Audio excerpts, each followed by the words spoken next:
Nós estamos de 13 mais verde em barrio de série outra banda, pero 13 nos bicina juntos, se algo que pode ajudar para ser vida mais fácil, para crescer na mesma comida na casa, para nós conhecer outro, então para 13 gewoon cohesivo de nos barrio, para nos barrio estar mais unidos. Hofi série outra banda a começar em tempo de corona, é tempo em estava a trabalhar caminho que nós estava a crescer hopi mata, então nós estava working from home, então nós tintura mata não, de me curar.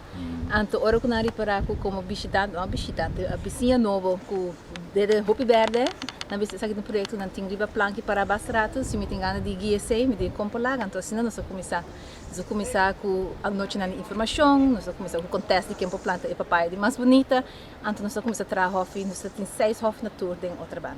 Nós agora nominamos para appeltje van Oranje, dus luna passada nós estava de seca Princesa Beatriz de Bichita, então nós conversamos mais do que cante o projeto, de querer esse junto com o Oranje Fonds a nominar-nos para appeltje van Oranje, esse também uma indicação para que o MSC passa seca nós. Ora quando nós acabamos de back for de Holanda, mas uma chamada, bisa que gente de bem de Bichita, então comecei a preparar para mais de bisa quem nós aqui, então durante nós meses para com a princesa me disse que essa princesa, me não mais de bisa, então nós está acaba assim, então nós começar com o soro para tu costa net para nos informar dos vizinhos.